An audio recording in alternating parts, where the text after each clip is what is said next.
Hello everyone, my name is Mike, and this is Oh boy! Want some drugs? Crack?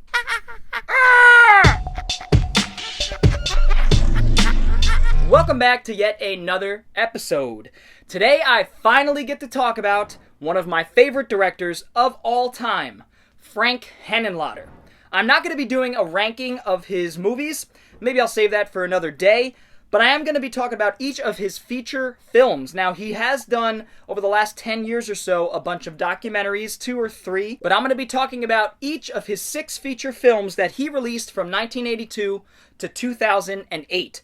Frank Henenlotter is an exploitation director. He's gone on record to say that he never felt like he was making horror films. He felt like he was an exploitation director. And he is certainly that, but he is certainly a horror film director in my eye. He has been such a big influence on my own work. In my late teens, early 20s is when I discovered him with Basket Case. A lot of people know Basket Case, and Basket Case is a classic for a reason, a cult classic. In terms of his dialogue, which is always so witty and clever, and even nonchalantly absurd, I love those aspects of the way that he writes his movies, and a lot of that has been sort of adopted for my own writing, my own screenplays that I've been writing for quite some time now, and I love his vision, I love his work, I love his perspective on New York City, hookers, drugs, and kung fu movies, and grimy theaters, and I just love that perspective on the city that I believe he grew up in. So without further ado, we're going to talk about his first film, Basket Case, from 1982. Now, this is the second site-released set here that has the entire trilogy. Basket Case follows a young man named Dwayne who arrives in New York City with a rather large wicker basket with a lock on it that houses his brother, Belial. Now, his brother Belial was separated from his hip at birth. Yes, they were Siamese twins. The doctors, through a series of flashbacks, and basically as the story goes on, you learn more about what happened. Through a series of flashbacks, we find out that these doctors removed him, and ever since then, it's, we'll say, affected Dwayne. Now, Kevin Van Hentenryck is phenomenal in this role. He is so good, he's so nuanced, he's so quirky, and he's just a good actor. And he does such a great job bringing Dwayne to life.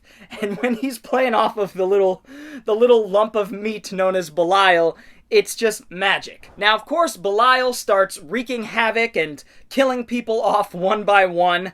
And Dwayne is just trying to live a life alongside Belial without Belial getting jealous. Belial often gets jealous about Dwayne having a girlfriend, things like that, going out without him.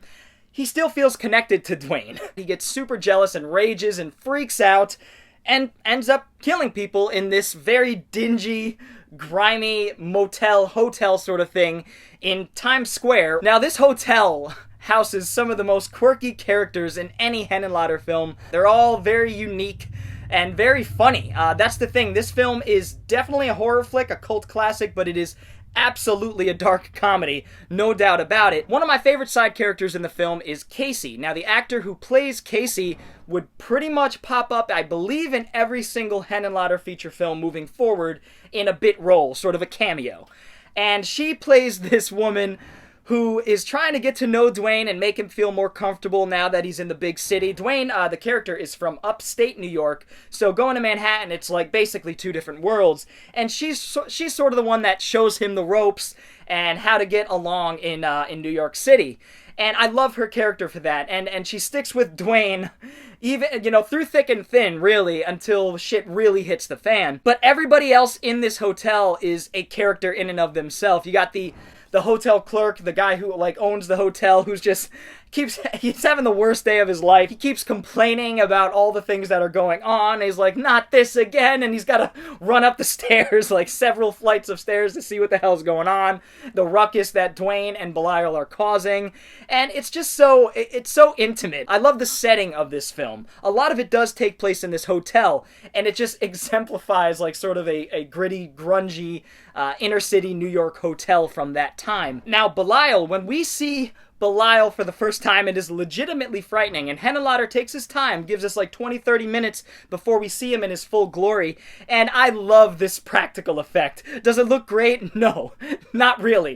Is it perfect? Absolutely not. It is perfectly imperfect, and it doesn't have much movement to it. It's very static, very stiff at points, but it just adds so much to it. Now, I will say his moan, his cry, his wail is very disturbing. It's like, and he just goes on, and it's really freaky. And the gore, the kills in this are great and over the top, and you can tell there's like blood being sprayed by ketchup bottles all over the place.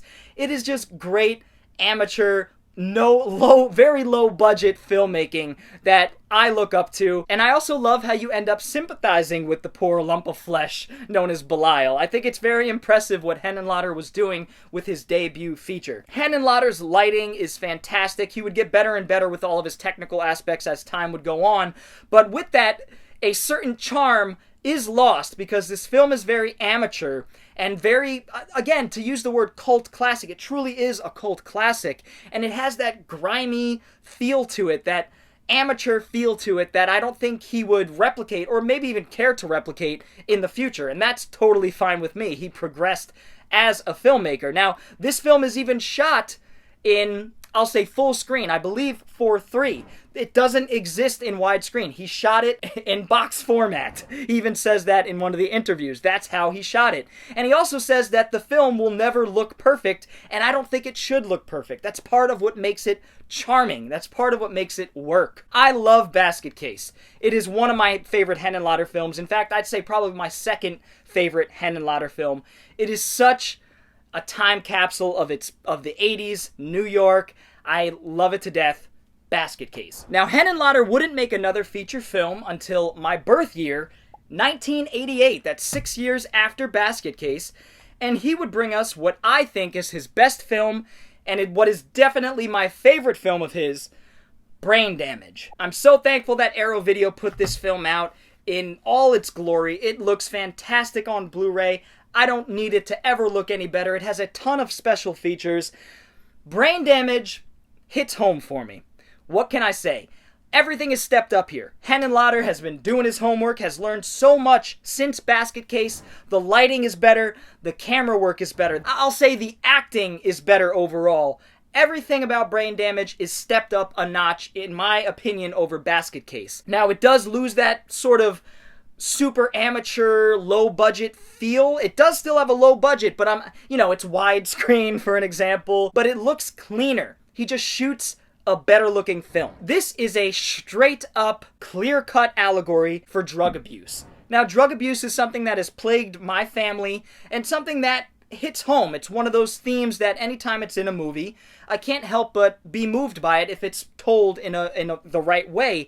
Brain Damage is an exploitation film that tackles drug abuse, and it is not trying to hide it behind any veils or metaphors. I mean, it is one giant metaphor, but it's so clear as to what is going on. Brain Damage follows a young man named Brian, who comes across this little worm-like phallic creature named Elmer.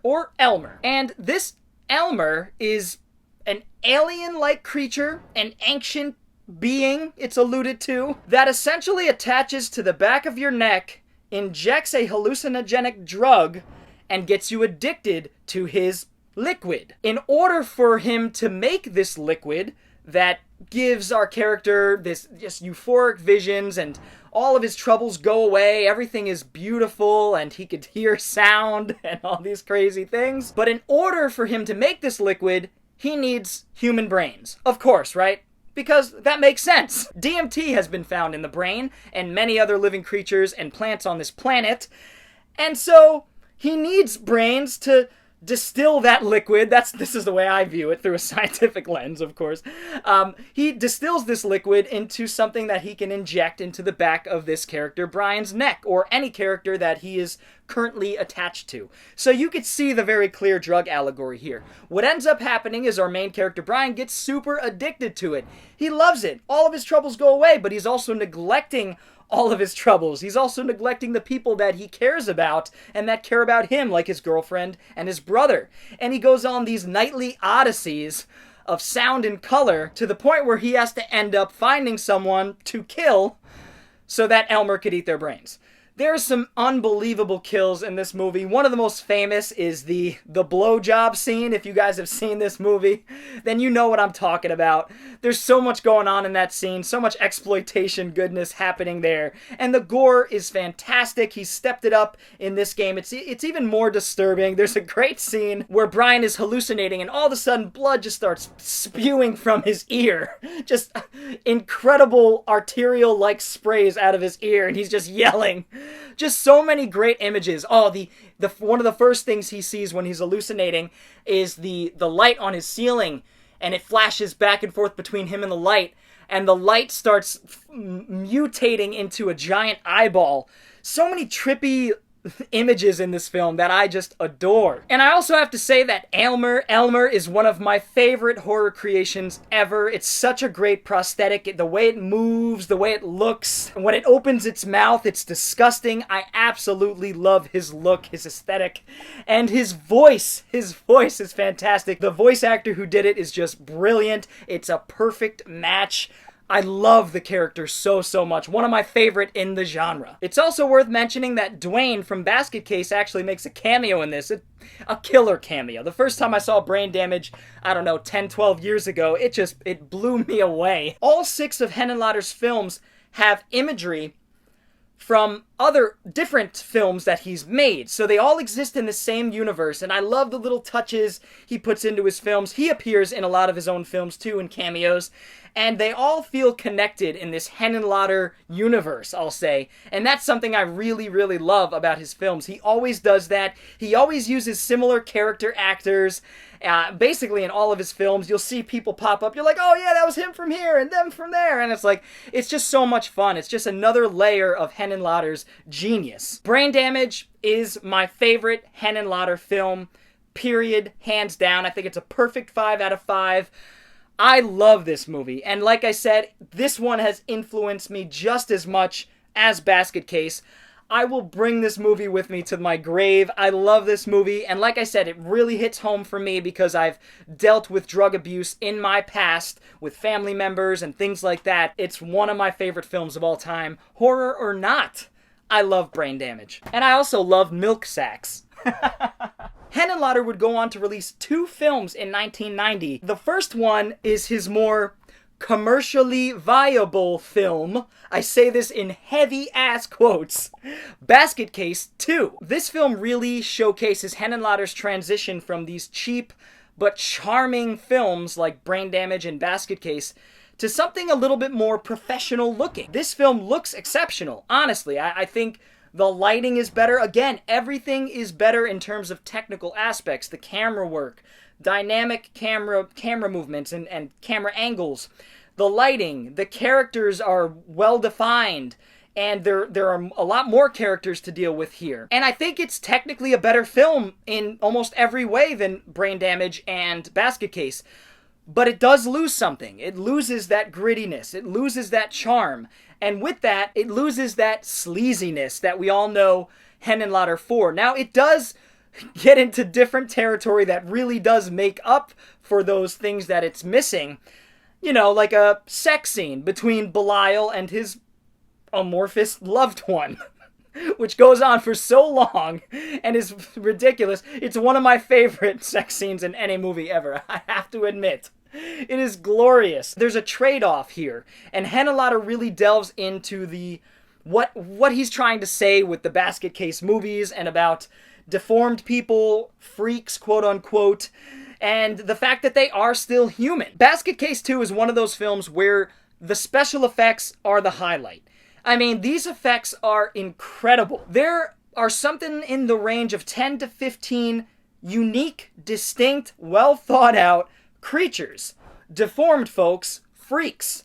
Now, these deformed people are unlike anything that could actually exist in nature. I'm confident to say that. Things like, you know, there's one with teeth just jagged from his mouth, and it's like a piano, and they're just like, I can't even explain it. I can't even articulate it.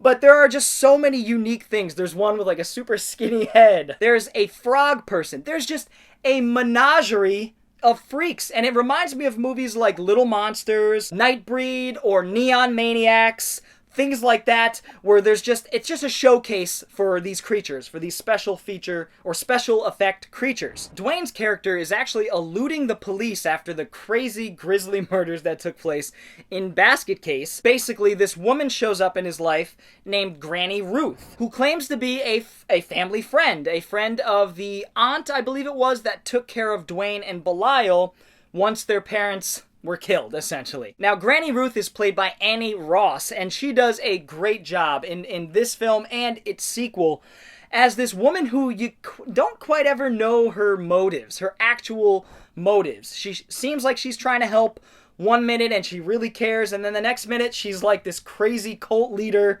who feels too powerful for her own good, and like she has a sort of control over these beings, over these people. And she does a really, really good job with the film, and it adds yet another quirky, eccentric, weird-ass character to the mix that you don't quite really know what's going on with her, and I really like that. Now, I will say the first act of the film doesn't really showcase Dwayne. It's not until like 30 minutes in that Dwayne really comes into the picture. He escapes from the hospital, he's picked up by Granny Ruth, and then he's out of the picture. And it basically is building up what this foster home for the deformed is, and some of the backstory there, and who Annie Ruth is, and all those sorts of things. So I understand it, but I wish Dwayne was incorporated a little bit more into it. I mean, this is a ballsy sequel. He leaves New York City, part of what made the film, which was a character in the original Basket Case, and he goes to this more suburban area. I think, I believe it's in Staten Island. I believe it's on Staten Island, and it loses that grime and that grittiness in favor of a more suburban sort of environment. And again, I don't mind that. I think it works, and I think it's a ballsy move, and he took a risk with his sequel. When Dwayne does come into the picture, basically his story is about him struggling with his weirdness, with his oddity, with his strangeness in the world. He wants to break free from Belial. He wants to have his own life, but then he realizes that the normal life may not be for him, and he goes back and forth, ebbs and flows, and sort of, and we are along on this ride with him as things just progressively get weirder and weirder, and he eventually succumbs to his weirdness, which I could relate to. One thing I think Henenlotter really missed the boat on here is developing the romance between our two main characters, Dwayne and I forgot the girl's name, but that tells you something. She's not the greatest actor, and she's also, there's just not enough there. Like, all of a sudden, they're in love. Like, there's one scene where Dwayne's like, I'm in love with her, and it's like, I don't buy it at all. And it really would have made the payoff in the end that much more spectacular and affecting. I'm not going to go into what it is, but it is glorious. The last 20 minutes of this film are fantastic. But I really wish he developed the romance a little bit better and made us care about their relationship, and he doesn't really do that. Now, there is some great kill scenes in this, some great gore, but one of the most memorable is, for me, when one of the journalists goes up into the attic. There's one of the freaks taking pictures, so it creates this strobe effect, something we've seen in horror films in the past. It's done really well here. And the attic, where all the freaks sleep and stay, it has this great red glow to it, great lighting, as Frank Henenlotter always has, and it's like hell in the attic, and I love it. And when this journalist goes up there, shit hits the fan. His reaction's great. Of course, Belial is back, and Belial's always a blast to see, and like I said, that sex scene is incredible. It does delve into the relationship between Dwayne and Belial a little bit more, but it's just not the best Henenlotter film. It's not my favorite, but I still really enjoy it, and I will rewatch this going forward over and over again because of the characters, because of the madness, the absurdity on display, the special effects, Henenlotter's vision. I love all of those things, so that is what will keep me going back. But this one is solid. It's a solid 3 out of 5, bordering on a 3.5 out of 5 for me. I really enjoy it. Whereas I think Basket Case is like a 4.5, and then Brain Damage is a 5. This one is a step down, but it's okay. It's still a really great exploitation film that takes a risk and does something different, and I commend it for that. That is Basket Case 2. Now, the second film that Henenlotter would release in 1990 was Frankenhooker. Now, this is the Frank Henenlotter that I fell in love with. 2 films in 1990. One was more viable, I'll say, less exploitative, I guess, if you could even say that. But Frankenhooker is exploitation horror at its finest. Oh my god, Frankenhooker is a blast. This may very well be one of my favorite Frankenstein-esque stories out there. James Lawrence, an underrated New York 80s actor, plays Jeffrey Franken. He's a medical school dropout who is still experimenting in his free time, which he appears to have a lot of, and trying to come up with these weird, bizarre experiments. Like in the beginning, there's this brain with an eyeball that he's like having follow his finger. I don't even know what the hell that's all about, but it doesn't matter. But in the very beginning of the film, he's having some sort of a family party, and his fiancée gets into an accident with a lawnmower, and it ends up sending her body parts all over the place, but her brain is intact. Now, Jeffrey Franken, as a medical school dropout, takes her head and proceeds to try to find parts for this woman through New York City hookers. So he grabs a leg from this hooker, an arm from this hooker, and he justifies it by saying, you know, these girls are gonna kill themselves anyway. They're all coked out of their minds and everything, which I'll get into. So he's like, yeah, they're going to kill themselves eventually anyway, so might as well use their parts. And so he does just that. Now, he has a more calculated plan than that. He plans to do it safely and then rebuild these women. He's obviously mad, and I love it. But shit gets crazy in one of the most wild scenes in any Henenlotter film ever.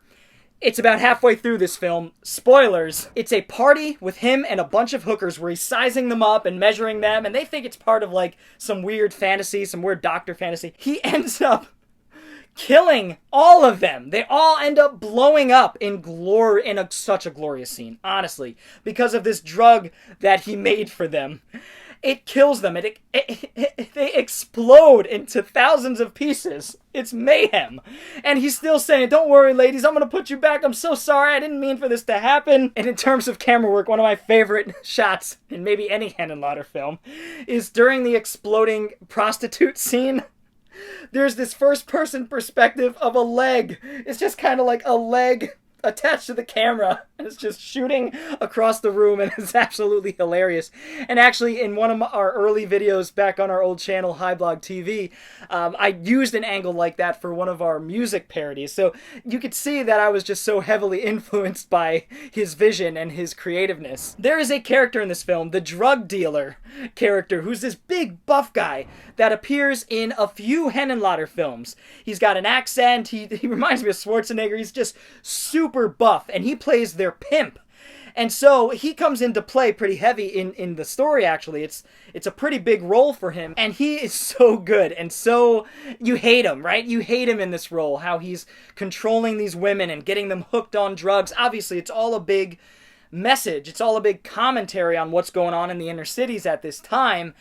But so he's just this skeevy, greasy character with these giant muscles and crack rocks ready to go, and he refers to these women as his bitches, of course, like pimps would. But the last act of the film is just absolutely, it's just madness, and it is so much fun, where he brings his girlfriend back to life, finally, but she's not quite his girlfriend. She's more of an amalgamation of all these hookers, and all she could say is, hey, honey, want to have some fun? Let me get some of that rock, and all these, like, things that the hookers in the movie would say earlier in the movie. It's like she's on repeat, like, all she could say is the same things over and over about sex and about drugs. And it's such a funny fucking character. And a funny commentary on some really serious issues. That's another reason why I love Henenlotter. He takes these really serious things that plague human beings, problems that a lot of us have, and he exploits them, and he makes them funny. He makes you think about them, think about what we're doing to ourselves, and this is why I love Henenlotter. He is just a master of exploitation. He's never subtle. He revels in his heavy-handedness, and this is what makes him unique. Not many filmmakers could do that. It would come across as heavy-handedness in a negative way, but here it's never negative. It's how you do the genre. But he builds that same sleazy inner-city atmosphere with great lighting, interconnected nods to his other films, and it just feels like another world, and it is. It's Henenlotter's perspective on New York City, which in itself is a different world. Frankenhooker is one of my favorite of his films. I would say, I guess I'm kind of doing a ranking here anyway, but it's my third favorite. It's a solid 4 out of 5. I could watch this film over and over again. And like I said, James Lawrence was such an underrated New York actor. I love his character in this. He does such a great job. Great gore, great everything. Just exploitation horror at its finest. Frankenhooker. Can you go wrong with a film with that sort of title? The answer is no. Then a year later in 1991, which would sadly end his unbelievable run of exploitation horror films, Basket Case 3 would come out. Now, of course, he wouldn't make another film for 17 years. I'm going to talk about that film next. Basket Case 3, I arguably like more than Basket Case 2. It's tough. I think right now they're on an even keel for me, but Basket Case 3 has some of the most hilarious moments in any Henenlotter movie. That leads me to say that this is more of a comedy horror than a horror comedy. If you catch my drift, it leans more on comedy and has really gotten rid of a lot of the horror. It still deals with these deformed people, these freaks. It still deals with some crazy shit. Don't get me wrong, but it does feel more like a comedy, and goddamn is it funny. So Dwayne and Belial are still lying low in this foster home for the deformed. With Granny Ruth, she is back and she is hamming it up as usual. She is great. It does introduce some new characters. The new characters aren't necessarily too interesting. Now, I do love Uncle Hal and his son. I think they're really, really funny characters, Uncle Hal and Little Hal. But Little Hal is one of the funniest characters ever.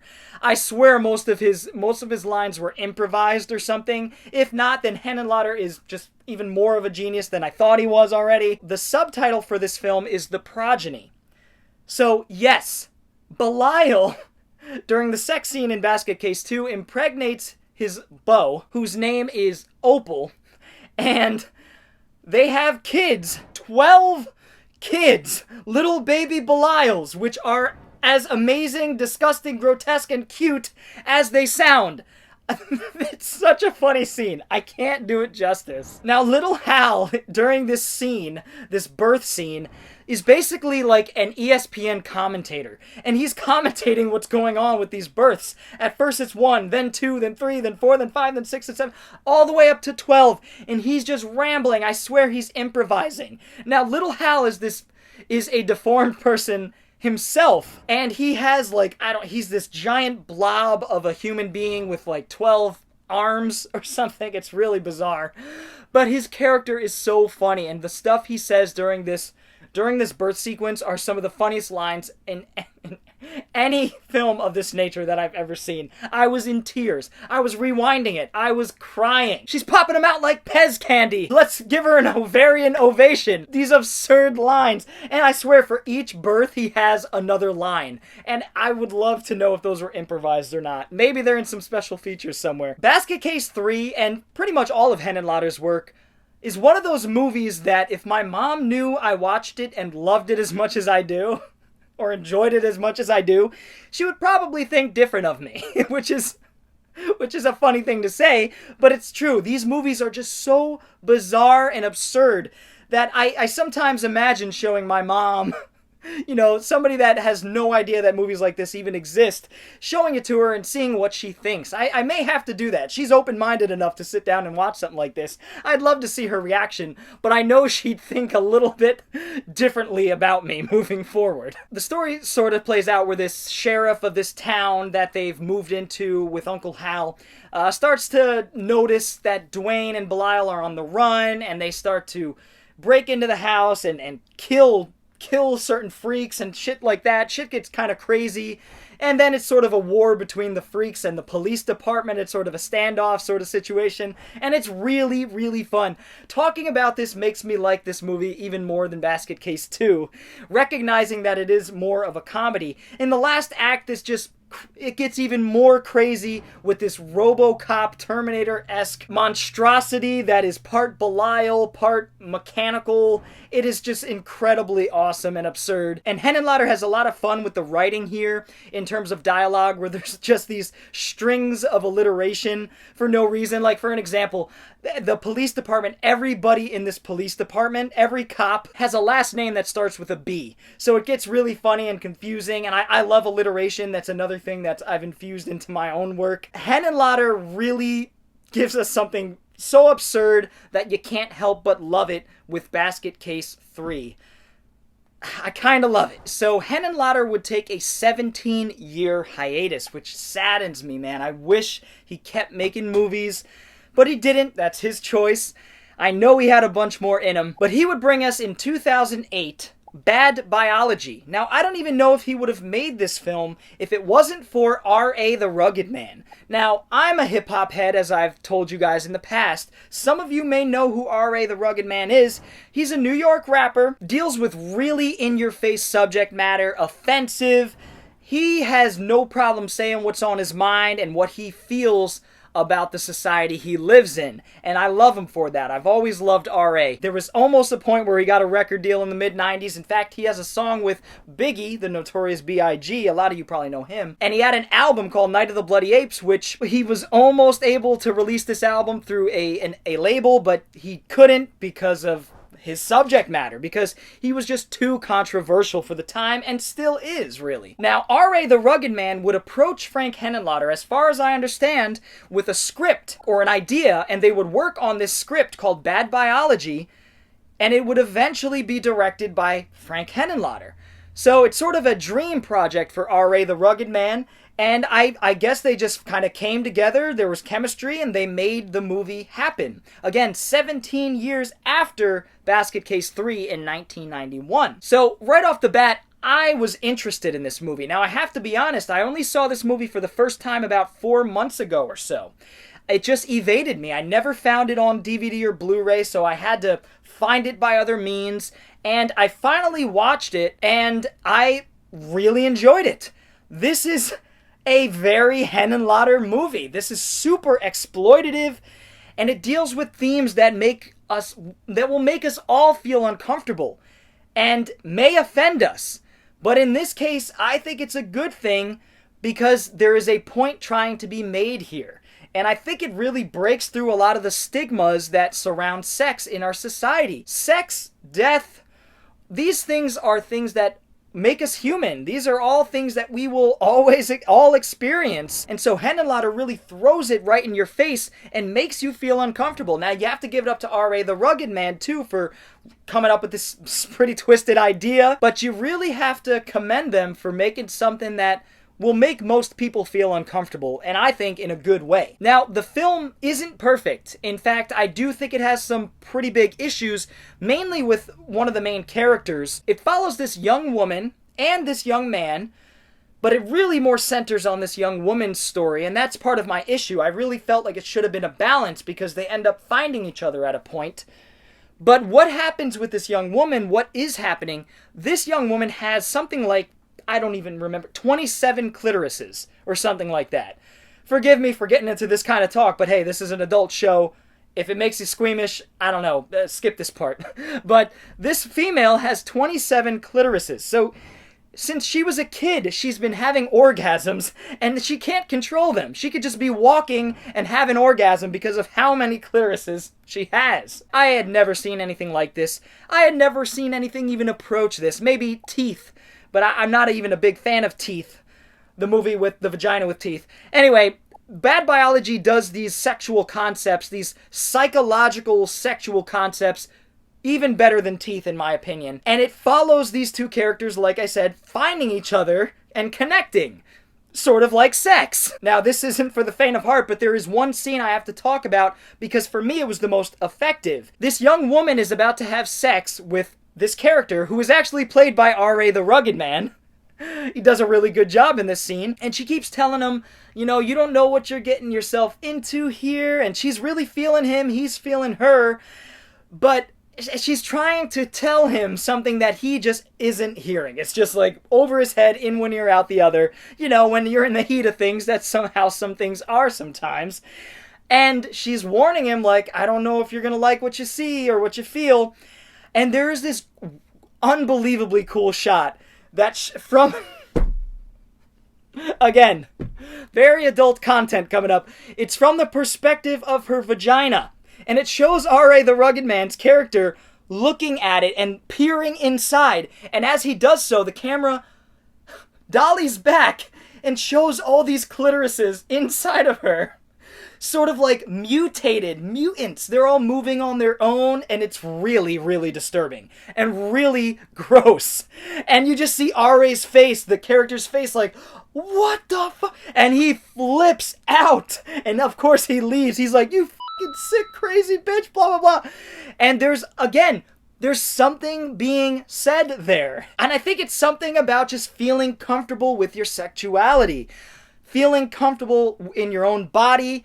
And sexuality is something that is so taboo in our society. And I understand why psychologically, but it shouldn't be. We should all... Hey, if we could all be nude, I'd be all for it. F*** it. But we can't be. I understand the implications of that. But I think we should all be more free with our sexuality and with our bodies. And I know it's harder for some people, and I empathize with that. But that is the message that I think this film is trying to get across. Maybe I'm crazy. I'd love to know what you guys think about this movie and what it's trying to say. 2008's Bad Biology is a solid Henenlotter film. I really enjoyed it. My main issue really comes from a bit of the pacing. I think the script could have used some work, some tightening up, and also the male character, who I've almost completely forgotten 4 or 5 months later, whatever it is. Charlie Danielson plays Jennifer, the lead girl in this movie, and it really is a character study about her dealing with her body, her sexuality, and her imperfections. And I wish as much focus and care was put into the male character so that by the time they meet in a pretty awesome finale, that we cared more about their relationship, especially the male character. So that is my main gripe, and it's a pretty big gripe, and it knocks this one down definitely to about a 3 to 5, or 3 out of 5, I should say. But I still do like the movie. I'm looking forward to giving it a second whirl at some point. And man, I wish Henenlotter would come back and make another film. It's been 12 years now. He's been doing documentaries, and that seems to be something he's passionate about. I really need to watch some of those because some of them have to do with exploitation and horror. So good for him. He's still doing his thing, but I'd love to see him return to the genre that made him one of my favorite directors and that made him Frank Henenlotter, one of the best, if not the best, exploitation director ever. I love his work. I really can watch all these movies over and over. They are a blast. Frank Henenlotter is one of my favorites. I just want to thank you all for checking out my Frank Henenlotter retrospective. This is a long one. I basically reviewed each film, but I couldn't help myself. This is one of my favorite directors, like I've said 47 times in this video, and I couldn't contain my excitement for talking about his work finally. I know I've alluded to his work in the past and even talked about some of his movies, but today I finally sat down and was able to just get it all out to you guys. So I hope you enjoyed it. If you did, feel free to give this video a thumbs up, and if you're new to the channel and want to see more videos like it, go ahead and hit the subscribe button as well as the little bell for notifications. I'd love to know what your favorite Frank Henenlotter movie is, so feel free to leave that down in the comments below and we'll get a little discussion rolling as usual. Anyway guys, I will see you all next time. Bored Cyborg